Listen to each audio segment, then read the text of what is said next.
حضرت انس رضی الله عنه در نزد نبی صلی الله علیه و سلم بودن. یکی از مردها هم در نزد نبی صلی الله علیه و سلم ایستاده بودن و دیگر که هست اون مرد نبی صلی الله علیه و سلم خبر کردن که فلانی مردی که میگذرد بر راه من همون دوست می‌دارم گفت.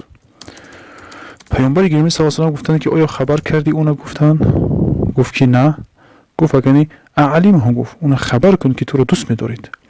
بعد اون مرد رفته اون مرد دیگر که در راه میگذشت اون درک کرده و اون بگیم که خبر کرد که انا احبک فی الله، گفت من تو رو به خاطر الله دوست می‌دارم. و اون مرد گفت که احبک الذی احببتنی له، یکی در بعضی روایات احببتنی فیه، و دوست بدارد تو را همان ذاتی که دوست داشتی مرا چی به خاطر همو. یعنی که یک نفر به خاطر الله دیگر دوست می‌دارد خبر کردنش از سنت هست. چقدر در حدیث صحیح ذکر کردیم. و دیگر حضرت معاذ رضی الله عنه این حادثه در زمان اونها شدن که یکی از صحابه ها اونا خبر کردن که من شما رو دوست می‌دارم به خاطر الله. و اون حضرت معاذ ابن جبل گفتن چند مرتبه پرسیدن، 3 مرتبه پرسیدن، گفتن با الله قسم که دوست می‌داری مرا؟ و 3 بار که پرسیدن یک تاکید کردن.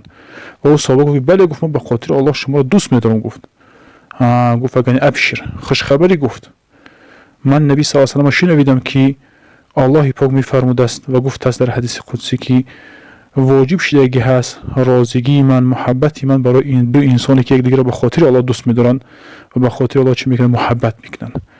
این نفرها دا رازگی الله، محبتی الله برای اینها واجب شده است. وقتی انسان الله دوست داشت بگیم محبتی الله بالا اون که چی بگیم فرا گرفت، اون انسان اهل جنت هست. و در دیگر حدیث صحیح که میگه که پیامبر اکرم صلی الله علیه و آله که این دو نفر که یکدیگر را به خاطر الله دوست می‌دارن، به خاطر الله دوستی میکنن و به خاطر الله رفتار میکنن، اینها روز قیامت در روز گرمی سوزانی که بسیار افتا و نزدیک هست میگه مانند یک میل واری، همون روز بسیار مشقت، حتی کافرها حتی دوزختی ها آرزو میکردن که حتی همون دوزخ ما داخلش همون این عذاب قیامت نبینیم. گفته همین روز سخت است، اما دو نفر به خاطر الله دیگر دوست می‌دارن، آنها در سایه عرش الله پاک هستند.